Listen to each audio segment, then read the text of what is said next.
Hai, murid-murid sekalian, mari kita cuba selesaikan masalah yang melibatkan kecerunan. Cuba tengok soalan ini. Titik-titik P12Q negatif 28 dan RH14 adalah segaris.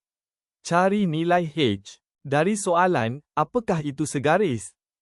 Segaris atau koliner menghuraikan titik-titik yang terletak di atas satu garis lurus. Jadi, bagaimana kita selesaikan masalah ini? Bagi murid yang lemah, kita boleh mula mewakilkan semua titik itu pada satu garis lurus. Ini boleh membenarkan kita membayangkan keadaan soalan dengan lebih mudah. Seterusnya, kita perlu mencari kecerunan dengan koordinat titik yang sudah diketahui. Oleh sebab, tiga titik itu berada di atas satu garis lurus, maka kecerunannya adalah sama antara mana-mana dua titik pada garis lurus itu.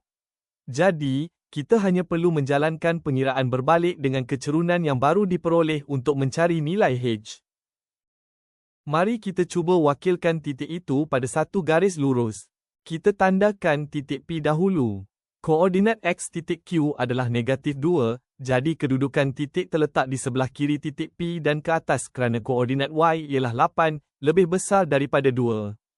Kita sambungkan titik P dan titik Q dengan satu garis lurus. Kemudian, tandakan titik R ke atas dua titik itu kerana koordinat Y-nya 14 adalah lebih besar daripada 2 dan 8. Dengan gambaran yang jelas, kita boleh mula mencari kecerunan garis lurus itu. Kecerunan garis itu mestilah satu nilai negatif kerana garis itu mencondong ke sebelah kanan.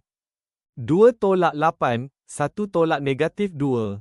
Kita dapat negatif 6/3. Permudahkan, kita dapat negatif 2 bagi kecerunan garis lurus itu. Dengan kecerunan sama dengan negatif 2, kita buat pengiraan berbalik untuk mencari nilai H. Di sini, kita gunakan titik R dan titik Q. Kita mula dengan gantikan nilai-nilai ke dalam formula kecerunan. 14 tolak 8 ialah 6, H tolak negatif 2 ialah H tambah 2. Saling tukar negatif 2 dan H tambah 2. Permudahkan 6 per negatif 2, kita dapat negatif 3. Untuk nilai H, jalankan penolakan 2 dan kita dapat H sama dengan negatif 5. Berdasarkan rajah, kita tahu kecerunan RQ adalah sama dengan kecerunan QP. Oleh itu, kita boleh terus gantikan nilai ke dalam formula kecerunan masing-masing. Bandingkan pecahan, kita dapat H tambah 2 adalah sama dengan negatif 3. Selepas kita jalankan penghitungan, kita dapat H adalah sama dengan negatif 5. Iaitu jawapan yang kita dapat sebelum ini. Pengiraan terus juga boleh digunakan untuk mencari kecerunan sepasang garis selari. Tetapi, pastikan nilai-nilai yang digantikan masuk ke dalam formula adalah betul bagi mencari kecerunan yang dihendaki.